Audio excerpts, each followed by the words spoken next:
Good morning, my name is Peter Bradley. I'm the Director of Coaching for Mass Premier Soccer. This morning we're going to look at some coach development, looking at the philosophy, expectations and some of the practical considerations for working with young players on how to manipulate the ball, handle the ball in a fun, positive and creative way. Okay, we're now going to look at a U9, U10 session. Okay, so this typically would be more like 75 minutes than 60 minutes for this age group. And again, the considerations you're going to look at are not dissimilar to the first and second grade group. So all of a sudden, as a coach of a U9, U10 player, don't think that they are a World Cup player and all of a sudden you've got to really read them the riot act and start bringing in a lot of physical conditioning to it. It's not the case. They're still, if you think about it in your head, they're still 8, 9. Okay, so they're still very much children. So our physical considerations will be in the context of the practice. Our psychological considerations will still be having them have fun, whereas the first and second graders were very egocentric, very much about themselves. At U9, U10 there's a little bit more of a competitive juices coming out and they start to figure out not just themselves but certainly their mate and potentially a third person. Doesn't mean they're going to pass to them, but in their heads they're now aware that everything doesn't revolve just around them. Again, you do not get focused on positions or systems of play. It's some very simple concepts applying the principles of the game of making it feel big when we have it and small when we don't. And we think about roles, think about attackers being able to defend and defenders being able to attack. But certainly we don't want to be putting these kids at this age into positions and making them think static. They've got to still think fluid. We want them to be thinking about the game. And then the technical pieces are still mastery of the ball, still use of both feet, but now we're going to bring in a little bit more pace. We're going to bring in a little bit more of a challenge to what they're doing. Very good. All I want you to do for the first one, okay, is with one foot. You're going to use one foot. I don't care which one to start with. You're going to go inside, outside, inside, outside, inside, outside, inside, outside. And then you're going to dribble across to the next set of codes. Then you're going to stop the ball again and go inside, outside, inside, outside, inside, outside, inside, outside. And then you're going to turn and dribble back to the start.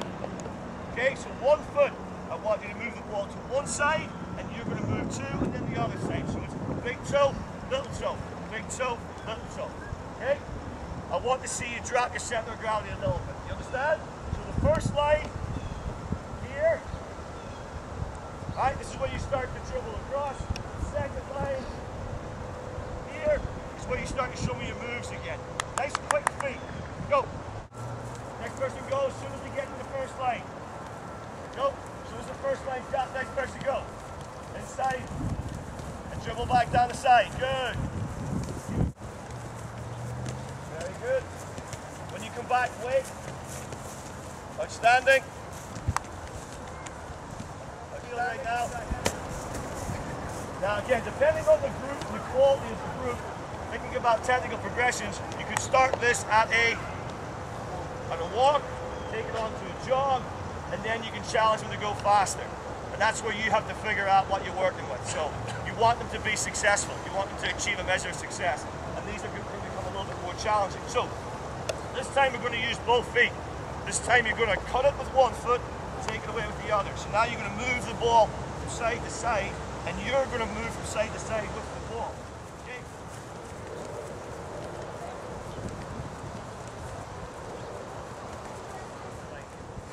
Pass into the box, inside box, you're going to take a touch, and then you're going to do a 1v1 move. And for now, it can be anything you want to do, right? And then you're going to go out the other side. So a 1v1 move in here, anything you want to do, it can be touch, it could be, if you want it to be, I don't know, you can do a scissors and go across, you can just do the shoulder and go, whatever you want to do for now. Show me how you touch the box. Oh, almost, Mackenzie, that would have been brilliant. You notice that how many players were in each group? 3. So you don't want to have more than 3 or 4. And this is pretty active because you've got to get back and there's constant movement. But you certainly don't want to have situations where you've got a lot of standing around with 5 or 6 kids waiting for one kid to complete. So first guy gets to the first line, next guy goes, next guy goes, next guy goes. What also with my mannerisms when I was working with that group was what? Very, very positive. I was being ultra positive. And to be fair, I was being ultra positive because they were being very, very good. But it's still a mannerism you've got to develop. And you've got to get into this with the 9s and 10s is that you want to be encouraging, and positive, and positive. You want to create that environment where they feel safe and they feel they can try some stuff. And if they make a mistake at this age, it's absolutely fine. It's absolutely fine. So you happy there? This goal worth 1 point. This goal's worth 1 point. Dribble through that goal for me quickly. So if you dribble through it, that's a point. Once the guy goes through the goal, the next player will come in. Well done.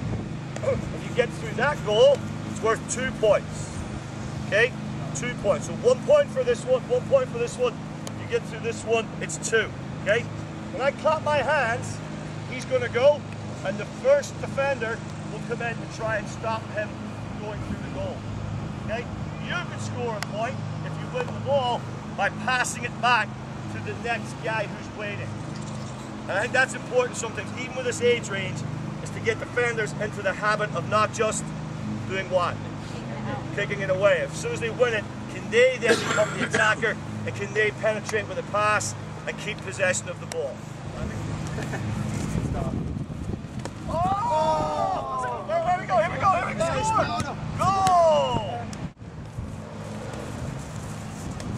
Oh! There's a 2-pointer. If you can win it and dribble through here, I'll give you 2 points. Right? So if you can win it and dribble through, you can still get 1 by passing, but if you can dribble through, you get 2. So I want this pass to be accurate to his feet, not at his ear.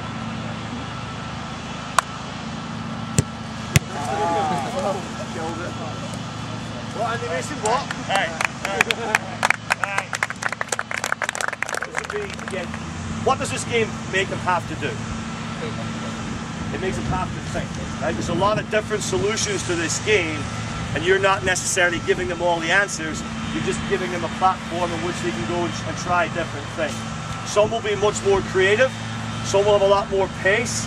And you can start to teach them some of the basics of what you want them to do. Like Hamish there was a little bit slow with his touches. His actual move was great, but his end product didn't have enough speed or enough quality to it. And you'll see that quite a lot. The kids will be like, look coach, I can do 27 step overs. You're like, well, what happens next? Where are you going with it next? So that was very, very good. Yeah, this is a 15 by 15, which is about right for you 9s or 10s, but you could make it 12 by 12, 10 by 10, depending on your group.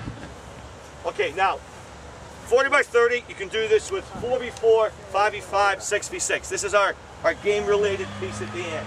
We've been working on 1v1 attacking, we've been working on explosion, and now we're going to play a little game to encourage some of those things that we've been working on. So there's 4 goals, okay? The goals are double-toned in yellow. Right? They're diagonally in the corner. There's one there, there's one over there, there's one over there, and there's one here, okay? So there's 4 goals in the corners of the field.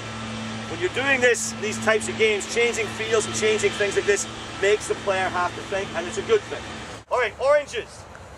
You score by dribbling through that goal or this goal. Oranges, okay? McKenna, just show me how you score. Dribble through, under control, big lad, head up, celebration. Fantastic. It's the quiet McKinley celebration. There's only one thing here with safety. If I was doing this with kids, I would move the goals 10 yards out of the way. Hey. And that's 1-0 to... Yeah, buzz. Fantastic. Great stuff.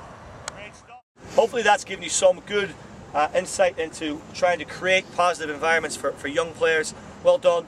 And thank you very much.